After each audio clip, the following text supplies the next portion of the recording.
हम भगवान राम का कथा जब सुनते हैं तो लीला कहते हैं, जब अ, कृष्ण का कथा सुनते हैं तो लीला कहते हैं, लेकिन मेरा कथा को कोई लीला नहीं कहता। तो तो, तो ये है कि उनका कथा लीला हो गया, हमारा कथा व्यथा हो गया। जी। तो हम लीला जैसे हम तो जी नहीं सकते ना गुरुजी। तो हम हमें लीला जैसे कैसे जीना है, कैसे लीला बना के जीना सीखें? बहुत आसान है। हम खुली आंखों जीवन के तथ्य को देखें, look at the facts of life, और आप पाएंगे सब चीज़ें सर्कुलर हैं। जो भी चीज़ आती है वह चली जाती है, फिर आ जाती है, फिर चली जाती है, फिर आती है, फिर चली जाती है। जैसे ही हमें ये दिखाई देगा, हमें यह खेल, यह प्ले समझ में आ जाएगा और हमारे जीवन से सारी गंभीरता ख़त्म हो जाएगी। वो जो हमारी कथा व्यथा बन गई है वह वापस लीला हो जाएगी। समझो कि युवावस्था आई, फिर युवावस्था खिसकने लगी, बाल सफ़ेद होने लगे, दांत गिरने लगे, चेहरे पे झुर्रियाँ पड़ने लगी। हमने अगर इसको पकड़ने की कोशिश की तो हमारा जीवन व्यथा हो जाएगा। अगर हम रिलैक्स हो गए, हमने जाना कि ऐसा ही होगा, एक दिन यह शरीर भी छूट जाएगा, राख हो जाएगा, लेकिन फिर नया जन्म होगा, फिर हम छोटे बच्चे बनेंगे, फिर युवा बनेंगे, फिर प्रौढ़ होंगे, फिर मरेंगे। ऐसा अनंत बार हो चुका।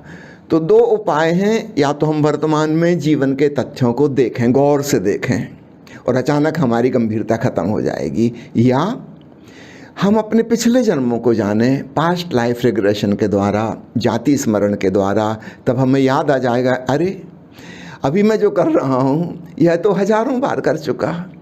कितनी बार पढ़ाई लिखाई की, कितनी बार प्रेम हुआ, कितनी बार विवाह हुआ, गृहस्थी बसाई, कितनी बार घर बनाए, धन कमाया, प्रतिष्ठा कमाई, फिर घर समाप्त हो गया, फिर परिवार टूट गया, फिर मृत्यु हो गई, फिर सारी धन संपत्ति व्यर्थ हो गई, फिर नया जन्म हो गया, फिर वही करने लगा।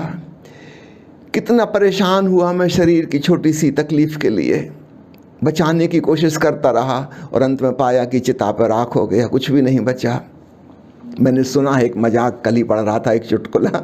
एक महात्मा जी सत्संग में समझा रहे थे, क्या लेके आया जग में क्या लेके जाएगा, 2 दिन की ज़िंदगी है 2 दिन का मेला। संत कबीर साहब का यह दोहा वे गा रहे थे कि इस दुनिया से तुम कुछ नहीं ले जा सकते, इतने गंभीर होने की ज़रूरत नहीं।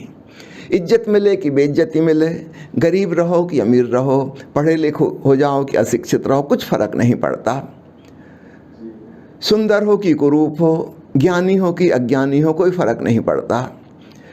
एक छोटा बच्चा खड़ा हो गया सभा में से और उसने कहा कि महात्मा जी आप मेरे घर चलिए और मेरे माता पिता को समझा दीजिए, मुझे पढ़ाई लिखाई कराने के लिए मेरी बहुत मारपीट करते हैं, उनको बताइए कि डिग्री भी साथ नहीं जाएगी, पढ़ाई लिखाई भी साथ नहीं जाएगी, यहाँ से कुछ साथ जाता ही नहीं, धूल का एक कण भी नहीं जाता।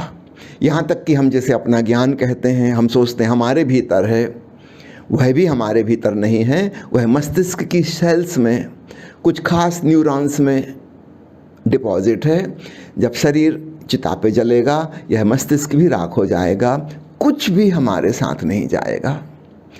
फिर हमारे भीतर वो जो गंभीरता है, पागलपन है कि मैं ये पालूं कि वो पालूं, वह विदा हो जाएगा।